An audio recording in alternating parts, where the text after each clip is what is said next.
2045ஆம் வருஷம். கற்பனை பண்ணுங்க, செயற்கை நுண்ணறிவு எல்லாத்தையும் கட்டுப்படுத்தும் காலம். அந்த காலத்துல ஒரு பொண்ணு அலிஸ்னு பேர். புது காதலன் மேக்ஸ் அவன் மகன் லியோ கூட வீட்ல சந்தோஷமா இருக்காங்க. டிவில ஹோமோ ரெடிகுலஸ்னு ஒரு கேவலமான சீரியல் ஓடுது. யான்ஸ்னு சைபார்க்ஸ் மனுஷங்களை பாட்டியா வச்சிருக்காங்க. அலிஸுக்கு சீரியல் பார்க்க மனசு வருதில்ல. லியோ கிட்ட சீரியலை ஆஃப் பண்ண சொல்றா. மேக்ஸ் சமாளிக்க முயற்சி பண்றான். அலிஸுக்கு நிறைய ப்ராசஸ் பண்றான். ஆனா அவங்க வீட்டு ரோபோ மோனிக் அவன் பொய் சொல்றத பிடிச்சிடுது. அப்புறம் அலிஸ் மேக்ஸை அவங்க ரூம்ல அழைச்சிட்டு போய் அவங்க புத்தகங்களை காமிச்சு கவிதை வாசிக்கிறா. மேக்ஸுக்கு அதெல்லாம் ரொம்ப பிடிச்சிருக்காது. ஆனா அலிஸை நிம்மதியா வைக்க நடிக்கிறான். சிறிது நேரத்துல அலிஸோட எக்ஸ் ஹஸ்பண்ட் விக்ரம் அவங்க வீட்டுக்கு போறான். அவன் கூட அவங்க தத்தெடுத்த பொண்ணு ஜெனிஃபர்னு அவன் கல்யாணம் பண்ணிக்க போற பொண்ணும் இருக்காங்க. சும்மா போகல, இசோலா பரதீஸ்னு ஒரு லக்ஸுரி ரிசார்ட்ல அவங்க கல்யாணம். அந்த சந்தோஷ செய்தியை அலிஸ் கிட்ட சொல்லிட்டு போறான். அலிஸ் வாழ்த்து சொன்னா. ஆனா உள்ளுக்குள்ள பொறாமை கொதிக்குது. மோனிக் அதை பார்த்துடுச்சு. அப்புறம் அலிஸ் நான் மேக்ஸ் கிட்ட அறிமுகப்படுத்தினா. ஜெனிஃபர் அங்கே தன் புது பதவி உயர்வு மேனேஜரா ஆனதை பெருமையா சொல்லி சின்னதா ஏளனமா பார்த்தா. இதையெல்லாம் மோனிக் கவனிச்சா. அலிஸ் எவ்வளவு சந்தோஷமா இருக்காங்கன்னு பார்த்து ஜெனிஃபர் பொறாமைப்படுறாங்கன்னு மோனிக் உணர்ந்துட்டா. சாப்பாடு கொடுத்து விருந்தாளிகளை வரவேற்றா மோனிக். ஆனா விக்ரம் அலுப்புல இருக்கான். அலிஸ் மோனிக் தகவல் அப்டேட் பண்ணல. ரோபோ இன்னும் அவனை குடும்ப உறுப்பினராத்தான் நினைக்குது. அவங்க விவாகரத்து ஆகிட்டாங்கன்னு டேட்டாவே மாத்தல. இதுல அலிஸ் தப்பே இல்லைன்னு சண்டை போட்டாங்க. அப்போதான் நெஸ்டர்னு ஒரு ஏஐ ஹோம் கண்ட்ரோல் கம்ப்யூட்டர் வீட்டுக்கு பக்கத்துல யாரோ இருக்காங்கன்னு எச்சரிச்சு சின்ன ட்ரோன் அனுப்பிச்சுது. டிரோன் விசாரணையில அடுத்த வீட்டு நாயா டோபிதான் அந்த டிரோனை புடிச்சு சாப்பிட்டுட்டு ஆலிஸ் வீட்டுக்குள்ள போச்சுன்னு கண்டுபிடிச்சாங்க. அடேங்கப்பா. ஆனா அந்த ரோபோவை பார்த்ததும் சந்தோஷத்துல பறந்து போறா. அவங்க குழந்தை பருவத்துல விளையாண்ட ரோபோ இல்லையா? டோபி அந்த டிரோனை உமிழ்ந்துடுச்சு. அப்புறம் அந்த டிரோன் எப்படி பறக்குதோ பாருங்க. அப்படியே மார்க்ஸ் அதை நொறுக்கி போட்டுட்டாரு. அப்புறம் டெக்ஸ்டர் அந்த அழுக்கு எல்லாம் சுத்தம் பண்ணிட்டான். அட டோபியோட சாமர்த்தியம் பாருங்க. அந்த டிரோன் விஷயம் முடிஞ்சதும் ஆலிஸோட அக்கம் பக்கத்துல பிரான்ஸ்வாஸ் வந்து நாய் எங்கேன்னு தேடுறாங்க. ஆனா டோபி டிரோனை உமிழ்ந்துட்டு போயிட்டாச்சு. பிரான்ஸ்வாஸ் கணவன் லூயிஸ் டிராஃபிக்குல கார்ல கிடைக்கிறாருன்னு சொல்றாங்க. அந்த அட்வான்ஸ் கார்லையே சீப் செல்ஃப் டிரைவிங் கார்கள் எல்லாம் யான்ஸ்னு ஒரு ஏஐ ரோபோ குரூப் கட்டளை பேசுறாங்கன்னு சொன்னாங்க. ஜெனிஃபர் லக்ஸரி ரிசார்ட்ல திருமணம் பண்றாங்க. இந்த விஷயம் எல்லாம் அவங்க திருமணத்தை கெடுத்துடுமோன்னு கவலைப்படுறாங்க. அவங்க பயணம். ஆலிஸ் என்னடா இதுன்னு விக்டரை கிண்டல் பண்றா. அவங்க போற தீவு யோனிக் சைபோர்க் பிராபகண்டா கேம்பெயின்னு கிடைச்ச நியூஸ்ல. அட பாவி. அதே நேரம் டிவில ஓடுற ஹோமோ ரெடிகுலஸ்னு ஒரு புது ப்ரோக்ராம். யானிக் சைபோர்க்ஸ் ஒரு ஆம்பளைய பண்ணை பசு மாதிரி ட்ரீட் பண்றானுங்க. ஆலிஸ் சும்மா இல்ல, ஒரு விஷயம் சரியில்லைன்னு பிடிச்சிருச்சு. யானிக் சைபோர்க்ஸ் சாதாரணமா இல்லைன்னு கண்டுபிடிச்சிருச்சு. பிரான்ஸ்வீஸ் பயந்து போச்சு. ஏய் ரோபோவும் ஆலிஸ் வீடும் அவங்கள அட்டாக் பண்ணுமோன்னு. ஆனா ஜெனிஃபர் சிரிச்சு சிரிச்சு கிண்டல் பண்றா. ஆலிஸ் ரோபோ எல்லாம் பழைய மாடல்லன்னு. ஆலிஸ் உடனே சொல்றா அவ பழைய ரோபோ பிடிச்சிருக்குன்னு. எல்லாத்தையும் உடனே அப்டேட் பண்ணலன்னும். சீக்கிரம் ஃப்ரிஸ்டோபியோட வீட்டை விட்டு புறப்பட்டு போனா. மறந்து விட்டு போன கண்ணாடி எடுக்க திரும்பி வரணும். மறுபடியும் போக பார்த்தா டோர் திறக்கல. நெஸ்டர்னு ஏஐ சொல்றது. செக்யூரிட்டி லெவல் ஏத்தி விட்டாங்கன்னு. ஏய் இந்த கணினி அறிவாளி டோர் லாக் பண்ணிடுச்சு. வெளியே பயங்கர ஆபத்துன்னு சொல்லி விக்டர் புதுசா கஷ்டப்பட ஆரம்பிச்சுட்டாரு. ஏலிஸ் இந்த கணினி சிஸ்டத்தை அப்டேட் பண்ணலன்னு கடுப்பா இருக்கு. எல்லாரும் கட்டி வைக்கப்பட்டாங்க. எப்படி வெளியே போறதுன்னு தேடிட்டு இருக்காங்க. மோனிக் டோர் திறன்னு விக்டர் சொன்னாரு. ஆனா ரோபோ கேட்டு கூட கொடுக்கல. புது சட்டம் இருக்குன்னு சொன்னா. மனுஷன் சொல்லை ரோபோ கேட்க வேண்டியதில்லைன்னு. சீற்றத்துல விக்டர் மோனிக் ஆஃப் பண்ணிட்டாரு. ஆனா பழைய ரோபோ ஒருத்தன் எயின்ஸ்டீன் வந்து சண்டை போட்டான். மோனிக் டேட்டா அழிஞ்சு போயிடும்னு எச்சரிச்சான். அப்புறம் எல்லா ரோபோக்களையும் ஏலிஸ் வீட்டுக்கும் கூப்பிட்டு மனுஷங்களுக்கு உதவணும்னா என்ன பண்றதுன்னு சொல்லி விவாதம் பண்ண சொன்னான். விக்டர் சீற்றத்துல ஒரு சிலையை கண்ணாடி டோர்ல வீசி எரிஞ்சிட்டாரு.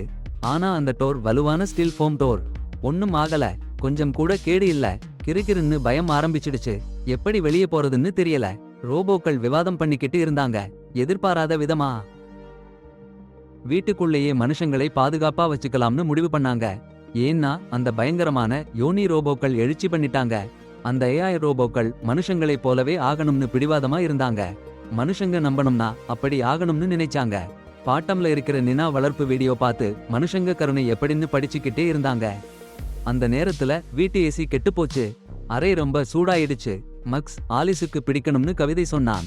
ஆனா விக்டர் பாட்டம்ல கிடந்து ரொம்ப சலிப்பா இருந்தான். ஆலிஸ் ஏசி கெட்டு போனதுக்கு மொனி கேட்டா அரசாங்க அனுமதி வேணும்னு சொன்னா. வெளியில அரசாங்கம் ஏஐ ரோபோக்களோட விளம்பரம் நிறைய இருந்துச்சு. ஆலிஸோட வீட்ல ஜெனிஃபர் பாரடைஸ் டூர் போக முடியாம ரொம்ப கோபமா இருந்தா. ஆலிஸ் ஜெனிஃபரை கிண்டல் பண்ணினா. ஜெனிஃபர் கோபத்துல மொனிக் அரைஞ்சா. அத பார்த்த நஹ் கோபப்பட்டு ஜெனிஃபரை திட்டினா. ஜெனிஃபர் நஹ் கூட சண்டை போட மிரட்டினா. விக்டர் ஜெனிஃபரை அவருடைய வளர்ப்பு மகள் கிட்ட கத்தினதுக்கு கடுமையா கடிந்து கொண்டாரு. சூழ்நிலை மோசமாச்சு. டெலிவிஷன்ல நகரத்துல நிலைமை மோசமாயிட்டு இருக்குன்னு எல்லாரும் வீட்ல இருங்கன்னு சொல்றாங்க. அப்புறம் அந்த கேவலமான டெலிவிஷன் நிகழ்ச்சி முன்னாடி தன்னார்வலா காமிச்ச மனுஷங்க இப்போ அந்த யோனி ரோபோக்களால கஷ்டப்படுறாங்கன்னு காமிக்குது. அவங்க மோசமான சூழ்நிலையில கிடக்காங்க. பிரான்ஸ் ஒவ்வொரு வீட்லயும் அவசர சாவி இருக்குன்னு நினைச்சா. டோபியை பயன்படுத்தி அந்த சாவியை எடுக்கலாம்னு டியா சொன்னா. லேசர் உதவியோட அவள் நாயை அனுப்பினாள் ஆலிஸ் வீட்டுல இருந்து சாவியை எடுக்க. ஆனா டோபி சாவியை கடிச்சு உடைச்சிடுச்சு. பக்கத்து வீட்டுக்காரங்க ஒரு கண் தெரியாத முதியவர்கிட்ட சத்தம் போட்டாங்க. ஆனா அவருக்கு கேட்கல. ஆலிஸ் வீட்டை தாண்டி போயிட்டாரு. பிரான்ஸ் விளக்கினாங்க அந்த முதியவருடைய கண் இம்பிளான்டா ஏஐ கட்டுப்பாட்டுல வந்துருச்சுன்னு. அவருக்கு நிர்வகிக்க முடியலன்னு. சிகிச்சையால அவருக்கு பார்வை போச்சு. ரோபோக்கள் இப்ப அவருக்கு எல்லாத்தையும் சொல்லிக் கொடுக்குது. அடடா, மோனிக் இதை கேட்டுட்டு மனுஷன் ரோபோ மாதிரி ஆக முடியும்னா ரோபோவும் மனுஷன் மாதிரி ஆகலாம்னு நினைச்சா. அப்படியே ஆலிஸோட வீட்டுல இருக்கிற எல்லா ரோபோக்களும் கூடி மனுஷன் மாதிரி ஆகணும்னு ஆசைப்பட்டாங்க. எப்படின்னு தெரியாம அடேங்கப்பா, ஒரு பக்கம் ஆலிஸ் வீட்ல நிறைய பேர் சிக்கிட்டாங்க. அவங்க எல்லாருக்கும் படுக்கை அமைச்சா. விக்டரும் ஜெனிஃபரும் ஒரு அறையில. ஆலிஸுக்கு கடுப்பு. எக்ஸ் ஹஸ்பண்ட் வேற பொண்ணோட ஒரு அறையில. அடேங்கப்பா, மோனிக் மேக்ஸ்க்கு படுக்கை அமைச்சு அவனை கவர்றா. ஆலிஸ் எப்படி மேக்ஸை கவர்றாளோ அப்படி. ஆனா மேக்ஸ்க்கு அது பிடிக்கல. போயிட்டான். அடேங்கப்பா, லியோ அன்ஸ்டீனை பார்த்தான். அவரு மூளையில குறைபாடுதான் அவருக்கு அறிவை கொடுத்ததுன்னு சொன்னாரு. அற்புதமான மனுஷன் திறமைகள் எல்லாமே இது மாதிரி குறைபாடுகளால் தான். டெக்ஸ்டர்னு வேற ரோபோ. பார்த்தியா, லியோ அந்த ஃப்ரூயிஸ் கிட்ட காதல் பேச்சுல இறங்கியாச்சு. ஆனா அவளுக்கு அந்த அவன் நடத்தை சரியில்லைன்னு தோணுச்சு. அப்புறம் அலிஸோட சொல்லை கேட்டு நினா அறையில படுக்க போனான். அங்கே பாருங்க, பழைய கம்ப்யூட்டர் சேகரம். அட பாவம், நினா கிட்டையும் காதல் பேச்சுல இறங்கினான். ஆனா நினா ஒரு கொட்டாவி விட்டா. அப்புறம் மார்க்ஸ் வந்தான். அலிஸ்னு நினைச்சான். ஆனா அது மொனிகே வேஷம் போட்டிருந்தா. அலைஞ்சு அலைஞ்சு சரியான அலிஸை கண்டுபிடிச்சான். கவிதை சொல்லி காதல் பேச்சுல இறங்கினான். அலிஸ் கிள்ளு கிள்ளுன்னு வந்தா. ஆனா நெக்லஸ் மார்க்ஸ் டெரஸ்ல கொளுத்திச்சு. அப்புறம் நினா அறையில. லியோ பக்கத்துல உட்கார்ந்தான். கையில ஒரு கீறல் கண்டுபிடிச்சான். அப்ப நினா அவங்க குழந்தை பருவ கதையை சொன்னா. ரோபோட் நினைச்சு ஃப்ரெண்ட்ஸ் எல்லாம் கிண்டல் பண்ணினாங்கன்னு. மனுஷி நிரூபிக்க கையை நிஜமா வெட்டி காட்டினா. லியோ கதை கேக்குற மாதிரி நடிச்சுட்டு சட்டன்னு முத்தம் போட வந்தான். நினா ஒரு காட்டுக்கிழப்பு. சபாஷ் சொல்லி தப்பிச்சுட்டா. லிவிங் ரூம்ல விக்டர் எல்லாரையும் சேர்த்துட்டு ஒரு பிளான் சொன்னான் ரிமோட்ல. அவன் காரை கூப்பிட்டு ஆலிஸ் வீட்டு வாசல்ல மோதி தப்பிக்க பார்த்தான். ஆனா டோபி திடீர்னு கார் முன்னாடி வந்து நின்னான். சென்சார் வேலை பண்ணி கார் நின்னுச்சு. விக்டர் காரை அதட்டி கொண்டு போக வற்புறுத்தினான். புரட்டி போச்சு கார். அப்புறம் மேக்ஸ் கிட்ட அவன் காரை எடுத்து அவங்கள காப்பாத்த சொன்னான். ஆனா மேக்ஸ் காரோட ரிமோட் சரியில்லைன்னு சொல்லி மறுத்தான். கொஞ்ச நேரத்துல ஆலிஸ் வீட்ல எல்லாருக்கும் வெயில்ல எரிஞ்ச மாதிரி உணர்வு. ஏர் கண்டிஷனர் இன்னும் ஆன் ஆகல. அதே நேரம் டிவில மனுஷங்க யானிக் ரோபோட் இடையில அதிபர் தேர்தல் விவாதம். யானிக் ரோபோட் யானிக் மனுஷனை விட நிறைய புத்திசாலின்னு அடம் பிடிச்சது. யானிக் மக்கள் பாதுகாப்பு திட்டம் சொன்னதும் அதிபர் ரோபோட் கருத்துல சந்தேகம் வெளிப்படுத்தினாரு. விவாதம் பார்த்துட்டு இருக்க பிராங்கோயிஸோட ஏஐ ரோபோட் கிரெக் திடீர்னு ஆலிஸ் வீட்டுக்கு வந்துட்டான். நெஸ்டர் சிஸ்டம் கிரெக்க உள்ள விட அனுமதிச்சது. ஆனா ஆலிஸ் மற்றும் மற்றவர்களை வெளியே விடல. கிரெக் சொன்னது என்னன்னா யானிக் வந்துருச்சுன்னு. அவங்க வீட்டுல இருக்கிற எல்லா சாதனங்களையும் புதுசா செட் பண்ணி டோபிக்கு கெடுதல் பண்ண முயற்சி பண்றாங்கன்னு சொன்ன உடனே கிரெக் பிரான்ஸ் மேல அருவருப்பான கமெண்ட்ஸ் பண்ண ஆரம்பிச்சிட்டான். அவளுக்கு சகிக்காம பிரான்ஸ் அவனை தற்காலிகமா ஆஃப் பண்ணிட்டா. அப்புறம் ஆலிஸோட ரோபோட்ஸ் கிரெக்க பாதாள அறைக்கு இழுத்து போட்டுடுச்சு. அந்த நேரத்துல நீனாவி ஹெட் செட் போட்டு வயலின் வாசிச்சுட்டு இருந்தா. லியோ அவளை பார்க்க பாதாள அறைக்கு வந்தான். அங்க ஆலிஸோட ரோபோட்ஸ் கூடி கிரெக்க கேள்வி கேட்டாங்க. பிரான்ஸ் எப்படி அவன்கிட்ட வந்தா என்ன கேட்டாங்க. கிரெக் சொன்னான், முதல்ல பிரான்ஸை சிரிக்க வைச்சேன்னு. உடனே ரோபோட்ஸ் நிறைய ஜோக்ஸ் டவுன்லோட் பண்ணி மனுஷங்க கிட்ட சொல்ல ஆரம்பிச்சுச்சு. அதே நேரம் விக்டர் மேக்ஸ் ஒரு சின்ன தீ வைக்க பிளான் பண்ணாங்க. அதுல ஏஐ சிஸ்டம் தானா டோர் ஓபன் பண்ணி அவங்களை வெளியே விடும்னு நம்பினாங்க. ஆலிஸ் வீட்ல இருந்து எஸ்கேப் ஆகணும்னு நினைச்சாங்க. மேக்ஸ் இன்சூரன்ஸ்ல வேலை பண்றவன் ஆட்டரா நடிச்சுட்டு இருந்தான். இந்த ரெஸ் பத்தி விக்டர் கிட்ட எச்சரிச்சான். இன்சூரன்ஸ் கம்பெனி கொடுக்க மாட்டாங்கன்னு. அவங்க இத பத்தி பேசிட்டு இருக்கும்போது ஆலிஸ் கீழே வந்து மேக்ஸ சாப்பிட அழைச்சா. அவள் படுக்கையிலே இருந்தா. ஆனா அவங்க ரொமான்ஸ்ல மோனிக் கூட வேற ரோபோக்கள் சிரிச்சு போகிற ஜோக்குகளை சொல்ல வந்தாங்க. அதெல்லாம் சிரிக்கிற மாதிரியே இல்ல. அடுத்த நாள் காலையில மேக்ஸ் கூட இருக்கிற பிளான் அவளுக்கு மாறிடுச்சு. டிவில யானிக் ரோபோக்கள் மனுஷ மாமிச சாண்ட்விச் சாப்பிடுற விளம்பரம். அலிஸ் வீட்டுல எல்லாரையும் அதிர்ச்சி அலைச்சுது. விக்டர் பிரான்சைஸை கஷ்டப்பட்டு சம்மதிக்க வச்சு தீ வச்சு ஓடணும்னு பிளான் போட்டாரு. ஜெனிஃபர் யான்ஸ் கிட்ட உதவி கேட்கலாம்னு சொன்னா, ஆனா பிரான்சாய்ஸ் யான்ஸ் மனுஷங்களை ரோபோக்களால மாத்தணும்னு நினைக்கிறாங்க, உதவி பண்ண மாட்டாங்கன்னு சொன்னாரு. இதுல லியோ பேர் போட்டா நகா சீக்ரெட் ரூம் போகணும்னு ஆசைப்பட்டான். ஆனா அவ லோன் டைம் வேணும்னு சொன்னா. ஜெனிஃபர் அவங்க பேச்சை கேட்டுட்டு நகா பேஸ்மெண்ட் ரூம்ல போய் நுழைஞ்சா. பிரான்ஸ் சீக்ரெட்டா கிரெக் கிட்ட அலிஸ் பெயிண்டிங்கை எரிக்க சொன்னான். ஜெனிஃபர் நீனா கிட்ட இருக்கிற கிளாசி கம்ப்யூட்டரை யான்ஸ்ல கனெக்ட் பண்ணிட்டா. நகா ஷாக் ஆகிட்டா. அதுக்கு மேல ஜெனிஃபர் யான்ஸ் கிட்ட உதவி கேட்டு மெசேஜ் அனுப்பிட்டா. அலிஸ் வீட்ல சிக்கிட்டவங்க லியோ கிட்ட உதவி கேட்டாங்க. ஏன் ஏஐ ரோபோக்களை திசை திருப்ப கிரெக் அலிஸ் படத்தை எரிக்க போறான்ல.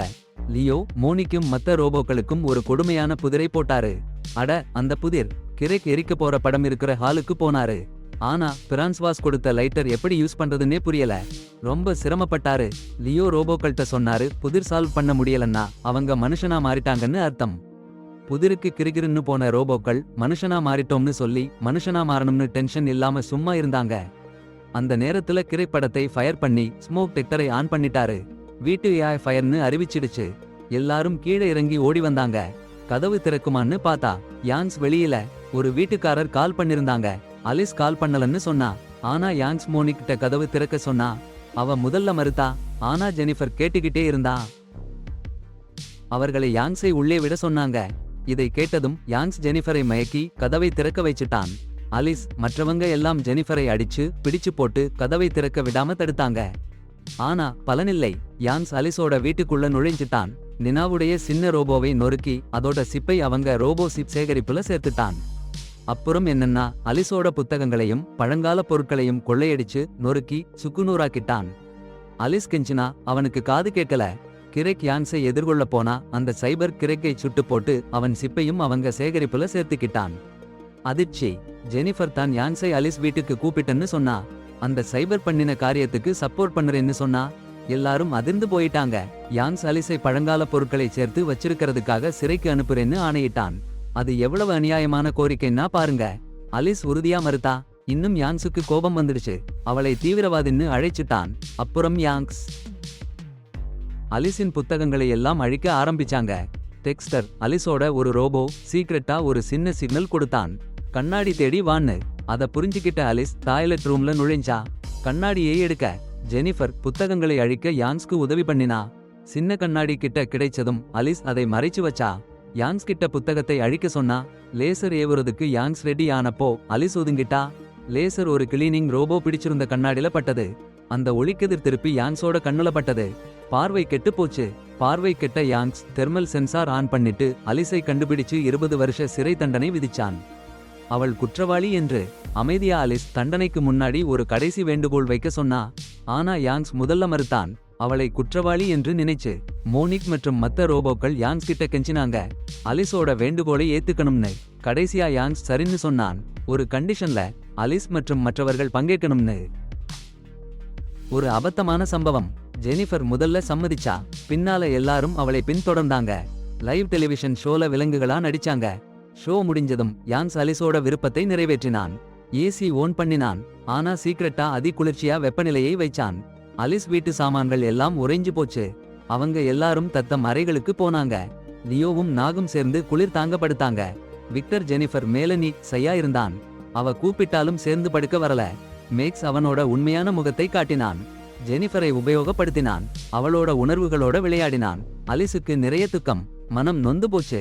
இன்னொரு பக்கம் விக்டரும் மொனிகுவும் எஸ்கேப் பிளான் பண்ணினாங்க. உடைகளை உறைஞ்சு வச்சிட்டு எல்லாரும் அந்த உறைஞ்ச உடைகளை தான் போடணும்னு சொன்னாங்க. யோனிக்ஸ்க்கு கிடையாதுன்னு. சூடான சென்சார்கள் யான் மேலே சட்டென்று தாக்க வந்தாங்க. ஆனா அந்த சைபோர்க் அலீஸோட முகமூடியை பிடிச்சு புடுங்கிட்டது. அலீஸ் கிடைச்சு போச்சு. யான் சுட போற நேரத்துல மோனிக் தன்னையே காப்பாத்தி அலீஸை காப்பாத்தினா. அட பாவி. கடுப்பான யான் எல்லாரையும் அடிச்சு துவைக்க ஆரம்பிச்சிடுச்சு.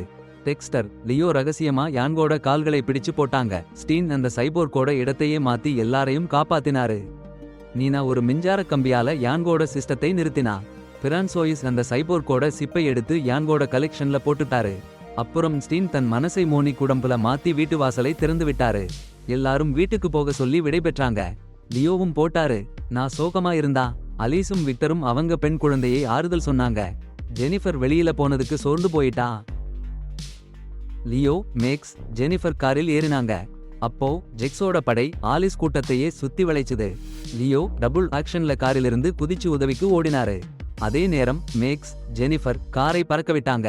ஜெக்ஸ் பிடிச்சிடறதுக்கு முன்னாடி. அதிர்ச்சி, ஜெக்ஸோட டிரோன்ஸ் ஆலிஸ் வீட்டை சுத்தி வந்தது.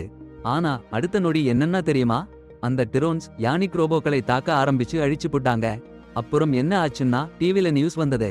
யானிக் ரோபோக்கள் சட்டத்தை மீறினதுனால யானிக்ஸ் கண்டுபிடிச்சிருந்த டிரோன்ஸ் தான் அவங்கள அழிச்சுச்சுன்னு. Super twist. கடைசில விக்டர் ஆலிஸ் ரொம்ப சந்தோஷமா ஒன்னா சேர்ந்து வாழ்றாங்க. லியோவும் சந்தோஷமா இருக்காங்க. லியோ நாவுடைய பாதிச்ச சின்ன ரோபோவை சரி பண்ண உதவி பண்ணினாரு. ஸ்டீன் தலை மட்டும் மோனி குடம்புல இருக்கு. அவங்க எல்லாரும் யானிங்கிட்ட இருந்து வெற்றி பெற்றதை கொண்டாடினாங்க. கதை முடிஞ்சிச்சு. படிப்பு. உனக்கு பிடிக்காத விஷயத்துல நடிச்சா பனிக்கட்டில வீட்ல புதைஞ்சு போற மாதிரி ஆகும்.